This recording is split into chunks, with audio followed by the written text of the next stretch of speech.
Hi everyone, welcome. In this video, we are going to talk about some open source models by OpenAI.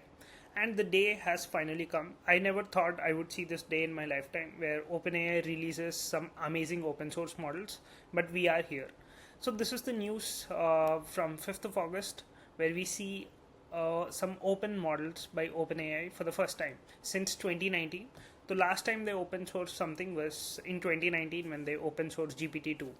And today we have these two new models, GPT-OSS 120B and 20B versions. So let us try to understand what these models are, how they perform, how do they cost, and how to run them.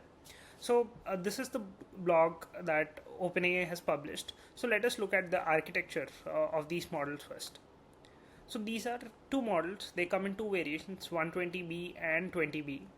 And you can notice that the activated parameters is 5.1 for the bigger model and 3.6 for this model. So this is the size of the models is comparatively small when you compare with other Chinese models that are coming out, but they manage to pack a lot of performance, and that really shows. And these are not some bad models, so these are very good standard open source models, and it truly makes sense because in the time when you have models like Kimi K2, Gwen Coder, and many other things, if they release a model that is not performant, it wouldn't get a lot of traction. So they have made a good choice releasing this.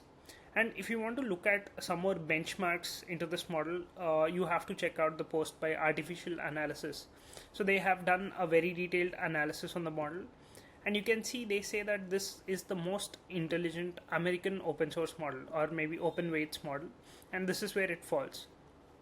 But it is still behind some models like DeepSeek R1 as well as Gwen 3 235B, which released recently. But nonetheless, this is an amazing model to have. Now, how do you test out this model? So if you want to test out the model, you can go to this website called GPT-OSS.com. I guess this is from OpenAI itself. You can select whichever model you want to test on, 120B or 20B, and you can also set up the reasoning level since these are reasoning models. So let's say if you just click on this, set up reasoning to be medium, and you can just write anything. I think this is a bit slow since many people are using it, but you see the function coming out, and we will also see some thinking tokens and the response shortly. If you want to try out the model, you can head to this website and do this. One thing that is mind-blowing for me is how this will fundamentally change the economics of OpenAI APIs or fundamental API structure of the model. Let me tell you what I'm saying. So if you look at the comparison of how good the GPT-OSS 120B model or maybe the 20B model is, so the power is comparable to OpenAI's O3, O4 mini models, right? And you can see in almost all the benchmarks, the performance of the OSS models is slightly better, or maybe they are just lagging a bit.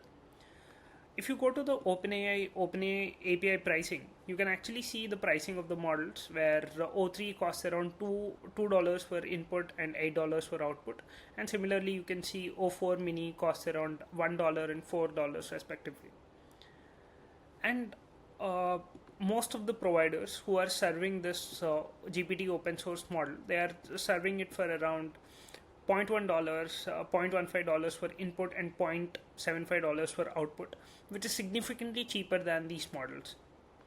So all the money that is being spent on these models is diverting the cash flow away from OpenAI. So we fundamentally don't know how this is going to affect the economics of API models in general. You can see that the OSS model is already 10x cheaper. And going forward, we will have some more optimizations. There will be a war between different providers to keep the cost low, and it will certainly decrease. So, what is OpenAI's plan here? Are they very confident that the new GPT-5 model will render their current models useless? So that is yet to be seen. Having said that, if you want to test out this model by yourself, if you want to run some code on it, how can you do that? So let me show that very quickly. So currently the model is available on OpenRouter through different providers. So you can just go to OpenRouter. If you go to OpenRouter, you can just click on, this is the first model that you can see as of today. and you can see it has already consumed around 10 billion tokens, so that is amazing. And there are many providers who have added this. So currently the fastest provider is Cerebras with over 2000 tokens per second, followed by Grok, and you see the speed is also amazing with many providers. So let me show you how you can use this model through API with the very quick code. So we have created a testing notebook for GPT-OSS model that is available on our repository GenAI experiments. You can just go to this repository, build fast with AI GenAI experiments, click on LLM testing and click on OpenAI, and you will see the notebook for testing GPT-OSS model. So where we have covered a lot of different use cases. But let me show you how you can run inference on the model very quickly.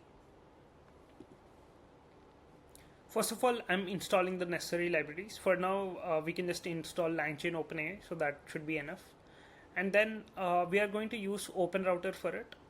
So you just select the model that you want to use, input your OpenRouter API, and you can just shift the OpenAI base to OpenRouter.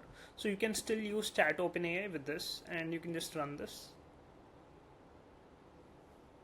So this was the question we asked, who developed you, and this is the answer that we got.